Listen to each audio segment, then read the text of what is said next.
इससे पिछले लेक्चर्स में हमने कॉम्पटन इफेक्ट डिस्कस किया था। अब हम डिस्कस करेंगे वेव पार्टिकल ड्यूअलिटी, तरंग कण द्वैतता। तरंग कण द्वैतता का मतलब होता है ये दोनों तरह की प्रॉपर्टी शो करना। तो दोनों तरह की प्रॉपर्टी पहले हम वो बात कर लेते हैं जो अभी तक आपको पढ़ा चुके हैं। तो मैंने आपको लाइट के दो फिनोमेना पढ़ाए थे, एक फोटो इलेक्ट्रिक इफेक्ट यानी प्रकाश वैद्युत प्रभाव और एक कॉम्पटन इफेक्ट या कॉम्पटन स्कैटरिंग। दो चीज़ पढ़ाई थी। और इससे पहले आप अपने अर्लियर क्लासेस में क्या पढ़ चुके हैं? लाइट की कौन कौन सी प्रॉपर्टीज़ पढ़ चुके हैं? इंटरफेरेंस, डिफ्रैक्शन और पोलराइजेशन अब पढ़ चुके हैं। तो इंटरफेरेंस, डिफ्रैक्शन और पोलराइजेशन को हम एक्सप्लेन कर पाते हैं। अभी एक मिनट बताओ। इंटरफेरेंस, डिफ्रैक्शन और पोलराइजेशन को हम एक्सप्लेन कर पाते हैं जब हम क्या लेते हैं, लाइट को वेव की तरह लेते हैं। तो इंटरफेरेंस, डिफ्रैक्शन और पोलराइजेशन जो लाइट की प्रॉपर्टीज़ हैं उन्हें हम एक्सप्लेन कर पाते हैं जब हम लाइट को वेव की तरह लेते हैं। और फोटो इलेक्ट्रिक इफेक्ट और कॉम्पटन इफेक्ट जो मैंने लास्ट 3 लेक्चर्स में आपको समझाया है। अभी मैं ज़रा वो ऑफ कर देता हूँ इसका, इससे फ्लाइट मोड में लगा देते हैं, जो कि मैं हमेशा भूल जाता हूँ लेक्चर में लगाने में। अब इस पर कोई मैसेज नहीं आएगा।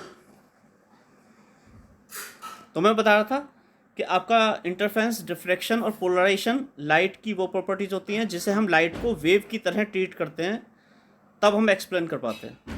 और फोटो इलेक्ट्रिक इफेक्ट और कॉम्पटन इफेक्ट लाइट की वो प्रॉपर्टी होती हैं जब हम उसे कैसे एक्सप्लेन कर रहे थे, जब हम लाइट को as a beam of photons ले रहे थे, यानी कि as a beam of particles ले रहे थे।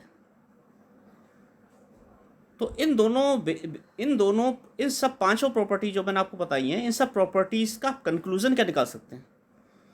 हम ये निकाल सकते हैं कि लाइट कभी कभी तो वेव की तरह काम कर रही है और कभी कभी कैसे कर रही है, ग्रुप ऑफ पार्टिकल्स को जैसे चला रही हो अपने साथ। तो कभी कभी पार्टिकल्स की तरह काम कर रही है, और वो पार्टिकल्स क्या थे? फोटोन्स थे, जो कहता है एनर्जी बंडल्स थे। ईच फोटोन, अगर न्यू फ्रिक्वेंसी की कोई वेव है तो उसमें फोटोन की एनर्जी कितनी थी? H new. तो वो किस तरह के पार्टिकल उसमें थे वेव में कि H new H new H new H new H new energy के खूब सारे पार्टिकल्स थे उस वेव के अंदर। तो कभी कभी तो हम जब लाइट को ग्रुप ऑफ पार्टिकल्स मान रहे थे, तब हम फोटो इलेक्ट्रिक इफेक्ट और कॉम्पटन इफेक्ट हम मतलब डिफाइन कर पा रहे थे। और जब लाइट को प्योरली वेव ले रहे थे, फोटोन्स को कहीं नहीं उसमें कंसीडर कर रहे थे, केवल वेव की तरह पार्टिकल को ले रहे थे, तब हम लाइट की अदर प्रॉपर्टीज़ को डिफाइन कर रहे थे, लाइट को जब कंटिन्यूस वेव ले रहे थे। तो ये क्या कह, इससे हम दो चीज़ निकालते हैं कि लाइट कभी कभी तो पार्टिकल्स की तरह बिहेव करती है और कभी कभी क्या कर रही है, वेव की तरह बिहेव कर रही है। और आपको पता है, ये वीडियो हटा देते हैं ज़रा, और आपको पता है स्क्रीन पे दिख रहा है कि पार्टिकल में क्या होता है, एनर्जी होती है ई और मोमेंटम होता है पी। पार्टिकल को कैसे डिफरेंट करते हैं? एक पार्टिकल है, वो किसी वेलोसिटी वी से जा रहा है, तो उसका मोमेंटम क्या होगा? पी होगा। उसकी एनर्जी क्या होगी? ई होगी। और जबकि अगर हम वेव लें, कॉन्टीन्यूस वेव लें, कॉन्टीन्यूस इलेक्ट्रोमैग्नेटिक वेव, तो उसे हम फ्रिक्वेंसी से रिप्रेजेंट करते हैं, फ्रिक्वेंसी न्यू। वेव को कैसे रिप्रेजेंट करेंगे? फ्रिक्वेंसी न्यू या वेवलेंथ लैम्डा से।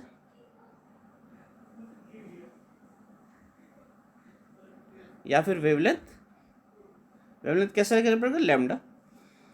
तो पार्टिकल वेव को हम रिप्रेजेंट करेंगे न्यू और लैम्डा से। और पार्टिकल की प्रॉपर्टीज क्या हो जाएंगी? ई और पी। यहाँ एक बात ध्यान रखने की है कि पार्टिकल और वेव नेचर जो होती है म्यूचुअली एक्सक्लूसिव होती है। यहाँ एक वर्ड यूज किया है, म्यूचुअली एक्सक्लूसिव। अगर किसी समय पे कोई ट्रेवल कर रहा है, डिस्टर्बेंस, वो अगर पार्टिकल की तरह बिहेव कर रहा है तो वेव की तरह नहीं करेगा, और अगर वेव की तरह बिहेव कर रहा है तो पार्टिकल की तरह नहीं करेगा। इसे आगे डिटेल में समझाएंगे। पार्टिकल और वेव में क्या अंतर होता है? पार्टिकल को आप कहते हैं ये रहा एक पार्टिकल, ये मैंने डॉट बना दिया, एक पार्टिकल ये रहा, ऐसे तो आप कहते हैं ये पार्टिकल है। ये क्या क्यों कहते हैं पार्टिकल? क्योंकि हम बताते हैं ये पिन पॉइंट पे है पार्टिकल। ये क्या है? पिन पॉइंट, बहुत छोटी सी जगह में पिन पॉइंट। पिन पॉइंट माने हम पार्टिकल की पोजीशन को पॉइंट आउट कर सकते हैं पिन के नोक पे। ये पिन पॉइंट है। इस पार्टिकल की एनर्जी ई है और इसका मोमेंटम क्या है? पी है। इसकी एनर्जी सपोज E1 है, इसका मोमेंटम क्या है? P1 है। इसकी एनर्जी सपोज E3 है, इसका मोमेंटम सपोज P3 है, मान लिया। तो अगर हम पार्टिकल क्या चीज़ हुई? पार्टिकल हुआ कि अगर हम एनर्जी और मोमेंटम को क्या कर दें, पिन पॉइंट पे दिखा दें, तो हम कहेंगे पार्टिकल एग्जिस्ट करता है। और वेव में क्या होता है? वेव नेचर ऐसे होती है, वेव ऐसे होती है, आपने जनरली इसी तरह की शेप पढ़ी होगी वेव की, ऐसे वेव प्रोपेगेट करती है। वेव में स्प्रेडिंग होती है।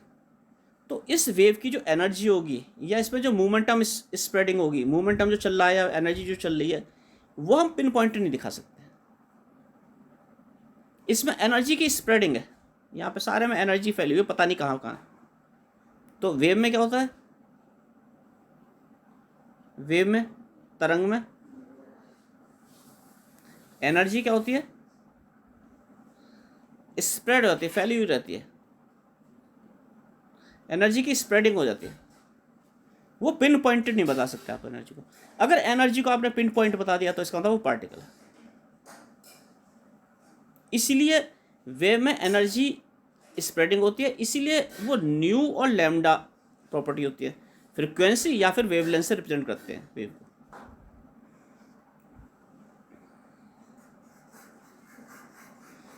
तो ये मैंने बता दिया था आपको। इस चीज़ को हम एक बहुत अच्छे तरीके से दोबारा समझा सकते हैं। पहले मैं ये, जिससे आपको पढ़ने में इजी रहे, ये आपको दिखा रहा हूँ स्क्रीन पे, फिर आगे बढ़ते हैं जिससे आप बाद में से पढ़ सकें। इसे एक बहुत अच्छे तरीके से हम एक्सप्लेन कर सकते हैं इसका वेव पार्टिकल ड्यूअलिटी को, कि वेव की तरह भी बिहेव करे और पार्टिकल की तरह बिहेव करे। इसके लिए हम इलेक्ट्रोमैग्नेटिक स्पेक्ट्रम लेते हैं। इलेक्ट्रोमैग्नेटिक स्पेक्ट्रम जो होता है उसमें क्या होता है, रेडियो वेव से लेकर और गामा रेज तक होती है। रेडियो वेव्स, इंफ्रारेड वेव्स, फिर विजिबल लाइट, फिर अल्ट्रावायलेट रेज, फिर एक्स रेज, फिर गामा रेज। तो रेडियो वेव्स या टेलीविज़न वेव जो होती हैं, इनकी जो वेवलेंथ होती है वो 100 फ्यू मीटर्स में भी होती है। किसमें होती है? दोबारा लिख देता हूँ। ये रेडियो वेव्स होती हैं फ्यू 100 मीटर्स तक, इनकी वेवलेंथ आ जाती है रेडियो वेव्स की। और गामा रेज की कहाँ पहुँचती है वेवलेंथ? 10⁻³ मीटर तक। तो आप देखो कितना डिफरेंस है, यानी इन दोनों में डिफरेंस कितना? ये तो है 10⁻², सपोज अगर 100 भी मान लें तो 10⁻² हो गया, और वो 10⁻13। तो रेडियो वेव्स और गामा रेज वेव्स में डिफरेंस करें तो रेडियो वेव्स की वेवलेंथ जो है गामा रेज की वेवलेंथ से 10⁻15 टाइम्स ज़्यादा है। 10⁻15 मीन्स 10 के आगे 15 जीरो, 1 के आगे 15 जीरो। तो ये है दोनों में अंतर। तो इसे अगर हम एक ही स्केल पर बनाने की कोशिश करें सपोज, तो हमने रेडियो वेव्स को बहुत खोल खोल के बना दिया, ऐसे खूब खुली हुई है, ये ऐसे पीछे से जा रही है, खूब खुली हुई है, फिर ये खूब खुली हुई है, फिर इसका खुलनापन कम होता गया। मैं इसे और शॉर्ट कर रहा हूँ, ऐसे इससे खुलनापन कम होता गया, यहाँ पे ऐसे ऐसे कम होता गया, कम होता गया, कम होता गया, कम होता गया, और यहाँ पे आके तो ये बिल्कुल एक ही पॉइंट पे हो गई लाइन पे, ऐसे ऐसे ऐसे ऐसे एक्स रेज और गामा रेज में पास होती गई, क्योंकि वेवलेंथ क्या हो रही है? कम होती जा रही है। और वेवलेंथ क्या होता है? 1 पीरियड में चला हुआ डिस्टेंस, तो वो कम होता जा रहा है। तो अब देखो, अगर आप रेडियो वेव्स की बात करें, इस रीजन की बात करें, यहाँ पे इस रीजन की बात करें, तो ये फैली हुई है काफ़ी। तो एनर्जी की स्प्रेडिंग है इसमें। एनर्जी को मैं EN से लिख रहा हूँ, एनर्जी माने ऊर्जा, क्या है? स्प्रेड है, स्प्रेडिंग हो रखी है यहाँ पे, स्प्रेडिंग हो रखी है। कहाँ से कहाँ तक? इस लाइन तक, ये लाइन तक लगभग लगभग। यहाँ पे इस रीजन में थोड़ी सी एनर्जी क्या हो गई, लोकलाइज हो गई, मतलब ये थोड़ी पास पास हो गई। तो एनर्जी आप बता सकते हैं कि एनर्जी इस रीजन में एग्जिस्ट कर रही है। यहाँ पे तो एनर्जी बहुत ज़्यादा फैली हुई है, लेकिन इसमें आप कुछ रीजन को कंसाइज कर सकते हैं कि बहुत छोटे से रीजन में एनर्जी एग्जिस्ट कर रही है। ये यहाँ पे और ले लो, थोड़ा सा बड़ा, इतना ले लो, या यहाँ ले लो। तो इस रीजन में आप बता सकते हैं लगभग लोगों कि एनर्जी जो है बहुत छोटे से रीजन में एनर्जी है। यहाँ पे इस रीजन में मैं लगभग बता रहा हूँ। ये आप यूवी यहाँ से जान दीजिएगा, एक्सरे जो लिखा है ना, ये एक्चुअली गामा रेज यहाँ पे है, एक्स रेज यहाँ पे है, और यूवी यहाँ पे है करीब ना, यूवी यहाँ पे है, यू और वी, यूवी ऐसे है, मैं दोबारा लिख देता हूँ। ये बहुत छोटे से बनाया गया ना वैसे आपको समझाने के लिए, एक्स रेज, गामा रेज, और यहाँ पे है यूवी मान लो, यहाँ पे मतलब यूवी, एक्स रेज और फिर गामा रेज मान लो, यहाँ पे मान लो ऐसे है। और यहाँ पे क्या आएगा, यहाँ पे आएगा, ये यहाँ पे आएगा कुछ विजिबल रीजन, ये कुछ विजिबल रीजन है। इस विजिबल रीजन में क्या दिख रहा है आपको, थोड़ी सी स्प्रेडिंग भी है और ये बिल्कुल पास पास भी है। इधर पूरे में स्प्रेडिंग है यहाँ तक, और इधर तो बिल्कुल ही पास पास है आपस में, एक्स रेज, गामा रेज और यूवी रेज में। तो इसलिए यूवी रेज, एक्स रेज या गामा रेज में एनर्जी को आप पॉइंट आउट कर सकते हैं कि इस जगह एनर्जी है, क्योंकि एक ही जगह पे रेज है सारी, एनर्जी की स्प्रेडिंग है ही नहीं, एनर्जी फैली हुई है ही नहीं। तो इस रीजन में ये रीजन है एक्स रेज, यूवी रेज और गामा रेज, आप बता सकते हैं कि एनर्जी यहाँ पे है या यहाँ पे है या यहाँ पे, बहुत छोटे से रीजन में है एनर्जी वेव में, यानी कि एक पार्टिकल की तरह वेव करेंगी। ये मोर प्रिसाइजली क्या करेंगी, क्योंकि एनर्जी पिन पॉइंटेड है, बहुत छोटी सी जगह है ये जो स्केल दिखा है ये भी गलत दिखा रखा है ना बेटा, ये अगर पूरा फैलाओगे तो बहुत बड़ा बनेगा, ये तो एक वैसे एक सिंबॉलिक दिखा रखा है। तो अगर ये फैलाते हुए तो कायदे से ऐसे बनेगा, ये फैलेगा और फिर लास्ट में आके क्या हो जाएगा, मैं दोबारा बना के दिखाता हूँ। ये तो ऐसे फैलेगा, ऐसे फैलता हो जाएगा, और फिर ये मैं डॉट डॉट डॉट डॉट लगा देता हूँ, डॉट डॉट डॉट, लास्ट में क्या आ जाएगा, लास्ट में ऐसे आ जाएगा एक ही लगे जगह पे, ये ऐसे आ जाएगा एक्स रेज, गामा रेज। तो यहाँ पे तो एनर्जी की बहुत ज़्यादा स्प्रेडिंग है, तो यहाँ पे एनर्जी पिन पॉइंटेड है, किसमें, यूवी रेज, एक्स रेज और गामा रेज में। इसलिए यूवी रेज, एक्स रेज और गामा रेज जनरली कैसे रिप्रेजेंट करें, कैसे दिखाएं, बिहेव करेंगी पार्टिकल की तरह, क्योंकि उसमें एनर्जी एक ही जगह पे है, एक ही जगह पे वाइब्रेशंस हो रहे हैं ऊपर नीचे। और इंफ्रारेड रेज तक क्या करेंगी, ये वेव की तरह वेव करेंगी, क्योंकि इसमें एनर्जी की स्प्रेडिंग है, बहुत लंबे एरिया में एनर्जी फैली हुई है। लेकिन एक छोटा सा ये एरिया पड़ा, ये वाला बीच का, कौन सा, ये विजिबल रीजन, ये रहा विजिबल रीजन, इसमें पास पास भी है और दूर दूर भी है। इसीलिए विजिबल लाइट कभी कभी पार्टिकल की तरह बिहेव करेगी, क्योंकि इसमें एनर्जी को पॉइंट आउट भी कर सकता है कि इस छोटे से रीजन में एनर्जी होगी, लेकिन वेव नेचर भी देख सकते हो इसमें, क्योंकि फैला हुआ भी है और पास पास भी है। इसलिए विजिबल लाइट को, यानी जिसे हम लाइट कहते हैं जनरली, विजिबल लाइट को हम जनरली लाइट कहते हैं, वो पार्टिकल की तरह बिहेव भी करती है कभी कभी, और कभी कभी वेव की तरह। कुछ फिनोमेना वो पार्टिकल नेचर से दिखाती है और कुछ फिनोमेना वेव की तरह दिखाती है। तो ये है वैसे विजिबल लाइट, ये वाला रीजन, ये पूरा पार्टिकल नेचर हो गया था राइट साइड में, और ये पूरा क्या हो जाएगा, वेव नेचर। तो इस रीजन में, पहले वाले रीजन में जो मैंने 1 लिख दिया, ये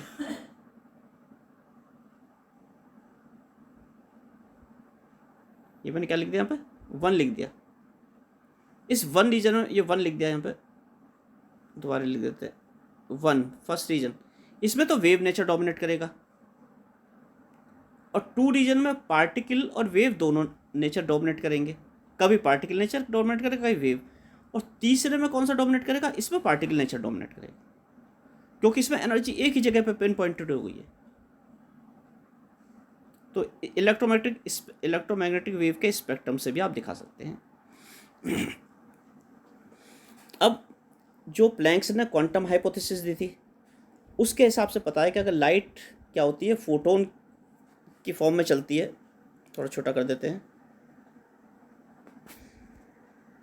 प्लैंक्स क्वांटम हाइपोथेसिस में क्या कहा गया था कि लाइट जो है फोटोन की फॉर्म में चलेगी, और फोटोन क्या है, एनर्जी बंडल्स, जैसे वेव चल रही है ये, तो ये वेव क्या है, ये फोटोन्स, ये देखो गोल गोल गोल गोल गोल गोल मैं छोटे छोटे बना रहा हूँ, ये फोटोन्स हैं, इनफैक्ट ये फोटोन्स चल रहे हैं वेव में। तो प्लैंक्स ने कहा था कि फोटोन्स की तरह लाइट चलेगी, light is a group of photons. तो और हर फोटोन की एनर्जी क्या होगी, E = H²। और पहले मैं बता चुका हूँ आपको कि वो जो रिलेशन था E square is equal to P P square C square plus M naught square C4, ये बता चुका हूँ मैं। E square is equal to P square C square plus M naught square C4, ये रिलेटिविटी का एक्सप्रेशन होता है। और फोटोन के लिए रेस्ट मास एम नॉट क्या होता है, 0 होता है, इसलिए ई स्क्वायर इजकल टू क्या आ जाता है, ये 0 हो जाएगी टर्म। तो ई स्क्वायर क्या, ई स्क्वायर की वैल्यू क्या आ जाती है, पी स्क्वायर सी स्क्वायर, यानी ई इजकल टू पी सी। ये लास्ट लेक्चर में समझा चुका हूँ मैं। तो ई इजकल टू पी सी आ जाता है, तो पी क्या आ जाता है, पी आ जाता है ई डिवाइडेड बाई सी, और ई क्या था, एच न्यू, तो एच न्यू डिवाइडेड बाई सी। और आपको पता है,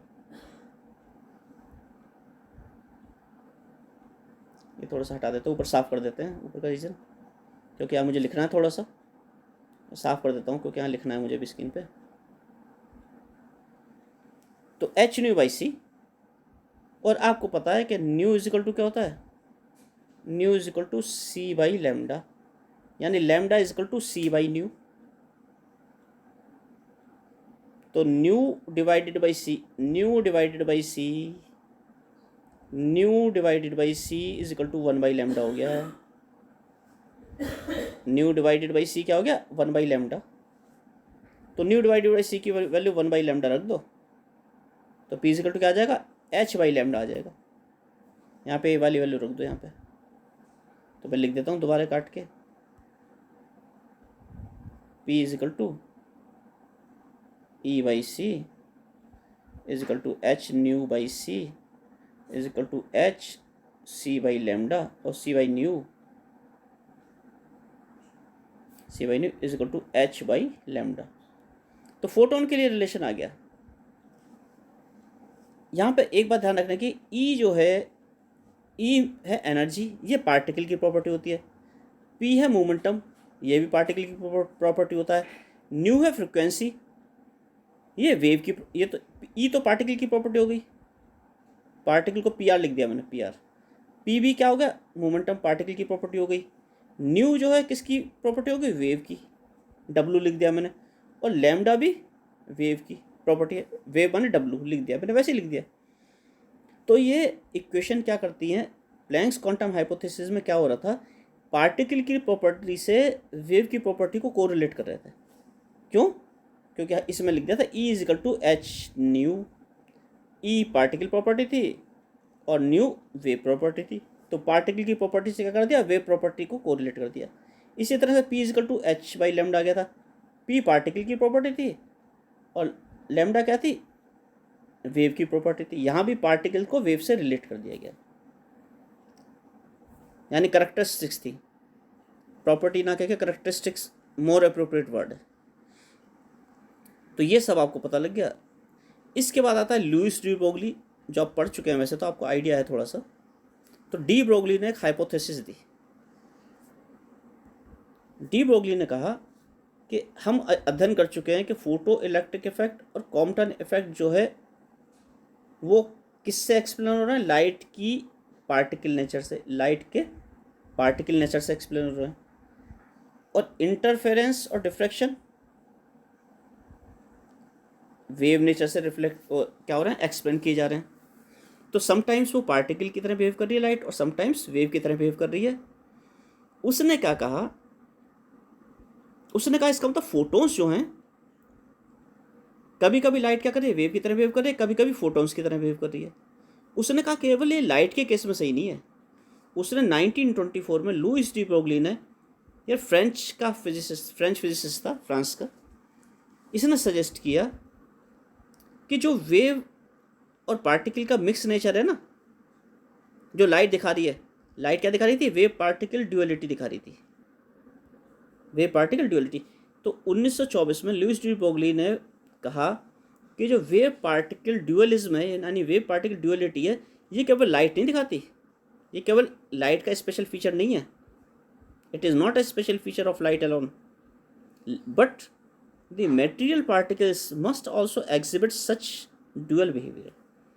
उसने कहा मेटीरियल का भी हर पार्टिकल, कोई भी बॉडी हो, कोई भी पार्टिकल हो, वो सब वेव पार्टिकल ड्यूअलिटी दिखाएंगे। इसे कहते हैं डी ब्रोगली हाइपोथेसिस। हाइपोथेसिस माने जो कुछ कह दिया जाता है उसका प्रूफ नहीं मिलता, लेकिन जो रिजल्ट्स मिल रहे हैं सब उस कहे हुए चीज सिद्धांत के क्या मिल रहे हैं, सेटिस्फैक्ट्री मिल रहे हैं। उसमें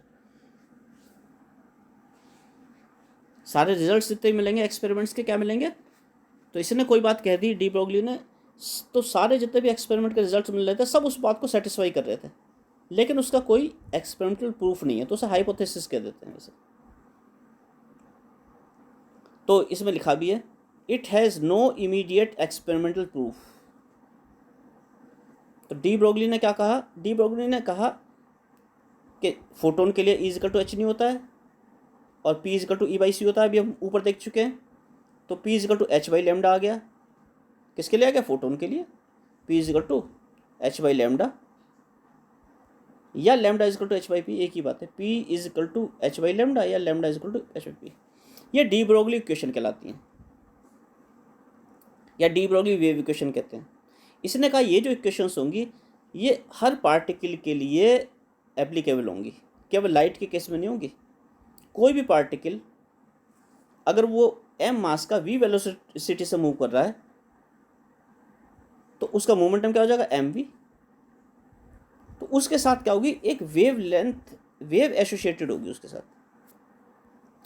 any particle, if any particle of mass m is moving with velocity v, then it must associate a wave with it, and the wavelength of that wave is given by lambda is equal to h by p। ये ऊपर वाला भी lambda is equal to h by p। इसने कहा ये केवल light के लिए ट्रू नहीं होगा, ये किसी भी पार्टिकल के लिए ट्रू होगा। lambda is equal to h by p formula, चाहे कोई सा भी पार्टिकल हो।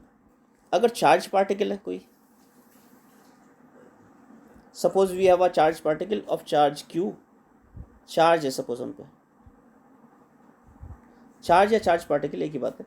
इसका चार्ज कितना है, इस पर q है और ये इसे एक्सेलरेट किया जाता है, इसे एक्सेलरेट कर रहे हैं किससे, पोटेंशियल डिफरेंस में, वे वांतर लगा रहे हैं। मैं नीचे लिख देता हूँ पोटेंशियल, पूरा वर्ड पोटेंशियल डिफरेंस कितना लगा दिया, v। यानी एक विभवांतर है, पोटेंशियल डिफरेंस है v, उसमें हमने चार्ज q को रख दिया तो वो एक्सेलरेट होगा पोटेंशियल, और उसकी एनर्जी कितनी हो जाती है। अगर चार्ज q किसी पोटेंशियल डिफरेंस v से एक्सेलरेट किया जाता है तो उसकी एनर्जी हो जाती है, मैं ऊपर लिख रहा हूँ, E is equal to QV। ये एनर्जी होती है किसी भी charge particle. If a charge particle of charge q is accelerated through a potential v, then its energy becomes QV।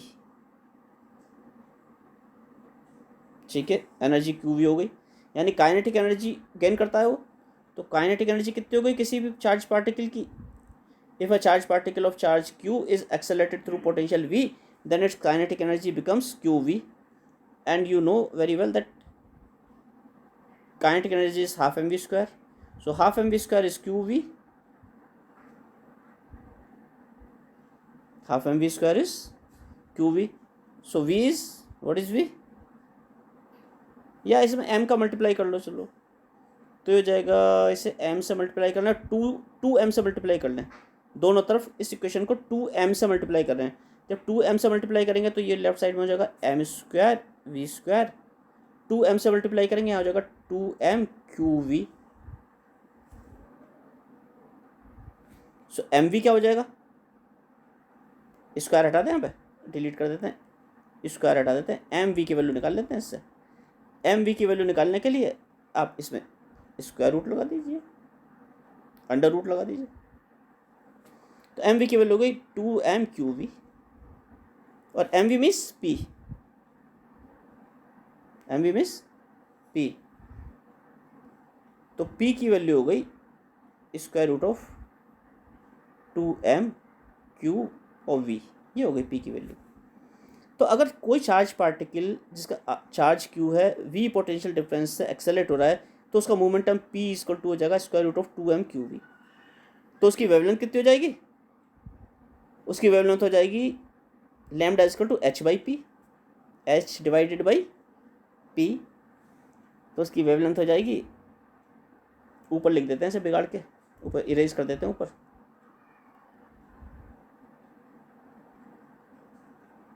ऊपर इसे इरेज करके यहाँ लिख देते हैं।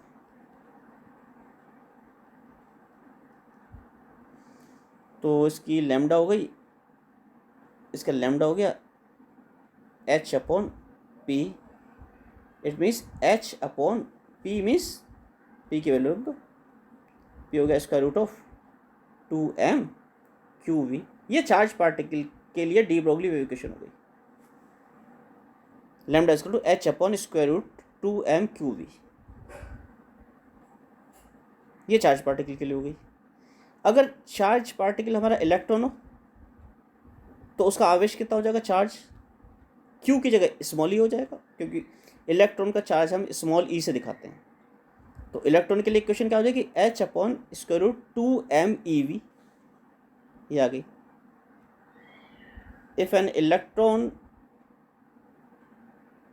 2m ev, अगर इलेक्ट्रॉन को किसी को, इलेक्ट्रॉन का चार्ज क्या होता है, स्मॉल ई, और उसे किस पोटेंशियल डिफरेंस v से एक्सेलेरेट कर रहे हैं, तो उसके लिए डी ब्रोगली वेवलेंथ हो जाएगी।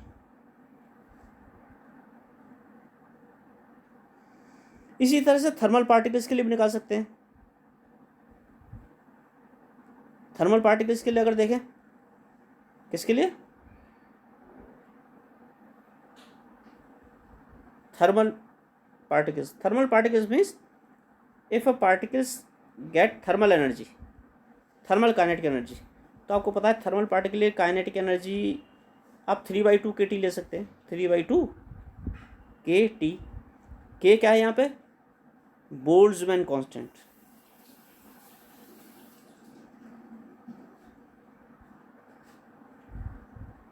ये भी आप लोग पढ़ चुके हैं, पहले केमिस्ट्री में पढ़ चुके हैं, बोल्ट्जमैन कांस्टेंट है।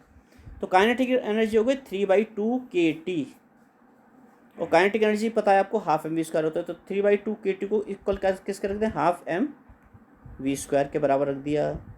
अगेन फिर 2m से मल्टीप्लाई कर लो, क्योंकि हमें p की वैल्यू निकालनी है।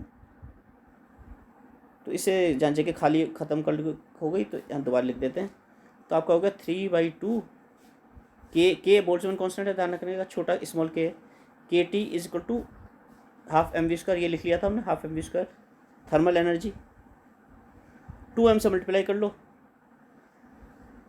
2m से मल्टीप्लाई करोगे तो यहाँ हो जाएगा 3m Boltzmann constant K T is equal to m² v²। हमें m² v² क्या होता है, p²। इसका स्क्वायर रूट ले लो तो p की वैल्यू आ जाएगी 3m kT आ जाएगी स्क्वायर रूट के अंदर। तो इसके लिए लैम्डा क्या आ जाएगा, थर्मल पार्टिकल के लिए लैम्डा आ जाएगा h अपॉन p, यानी h divided by square root of 3m Boltzmann constant k और t। ये थर्मल पार्टिकल के लिए वेवलेंथ की इक्वेशन आ जाएगी, D Broglie wave equation.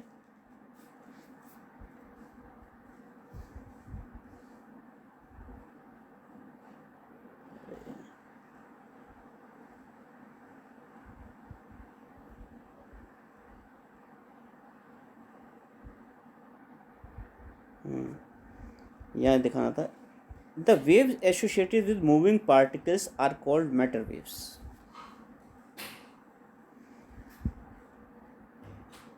Light अगर वेव की तरह बिहेव करेगी तो लाइट वेव हो जाएगी, लेकिन अगर मटेरियल पार्टिकल के साथ इस रिलेशन से आप कोई भी वेव निकाल लें तो उसे क्या कहेंगे, मैटर वेव, क्योंकि वो मैटर के साथ एसोसिएटेड है, किसी मेटीरियलिस्टिक पार्टिकल के साथ एसोसिएटेड है, इसलिए उसे क्या कहेंगे, मैटर वेव कहेंगे। तो किसी भी मटेरियल पार्टिकल के साथ जो वेव एसोसिएटेड होगी उसे मैटर वेव कहेंगे। और ये मैटर वेव का फिनोमेना किसने दिया था, डी ब्रोगली ने। इसलिए इसे देखो ऊपर लिखा है, आर कॉल्ड मैटर वेव्स और डी ब्रोगली वेव्स। या तो उसे मैटर वेव्स कहेंगे या डी ब्रोगली वेव्स कहेंगे।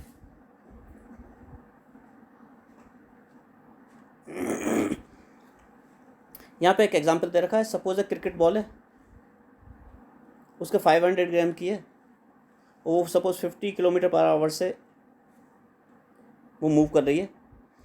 So the wavelength associated with that wave will be lambda is equal to h upon M V. ये h की वैल्यू है, m हाफ के जी हो गया, और v कितना था 50 kilometre per hour. 50 kilometre per hour यानी 50 इंटू 5/18 यानी 250 डिवाइडेड बाई 18, ये मीटर पर सेकंड में निकाल रहे हैं तो ये 13.9 आ जाता होगा, निकाल के देख लेना। इसलिए इसने 13.9 ले रखा, 13.9 मीटर पर सेकंड। तो इसने क्या किया, एक क्रिकेट की बॉल ली जो हाफ के जी की थी, उसके लिए h रखा, h अपॉन m और v रख दिया। तो कितनी वैल्यू आ गई 10⁻34 मीटर आ गई उसकी।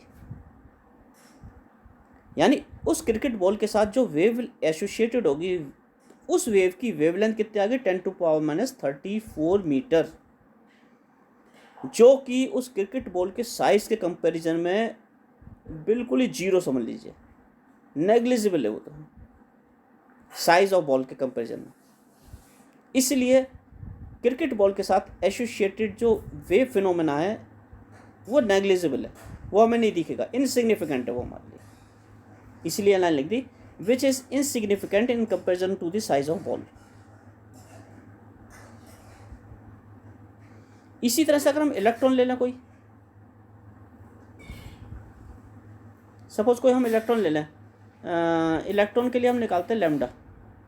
Lambda is equal to H यानी 6.62 इंटू 10⁻34। ये तो क्या हो गया, एच हो गया, H divided by M B. M क्या होता है इलेक्ट्रॉन का 9.1 into 10⁻31 kg। And suppose it is moving with M V 10⁴ metre पर सेकंड। सपोज बहुत तेज मूव कर रहा है, 10⁴ मीटर पर सेकंड से मूव कर रहा है,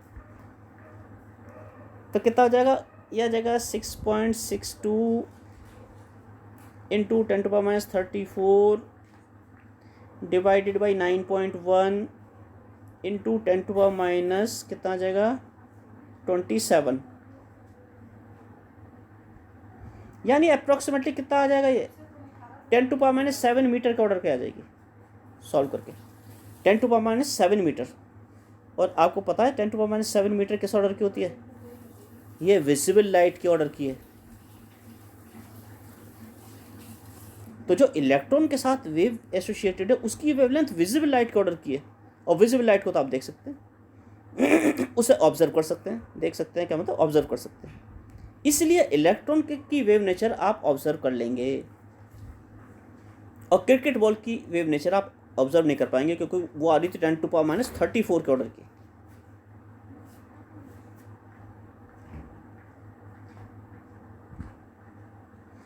इसके बाद नेक्स्ट टॉपिक है आपका डेविसन जर्मर एक्सपेरिमेंट। इसे हम नेक्स्ट लेक्चर में कवर करेंगे। इस लेक्चर को यहीं ख़त्म करते हैं।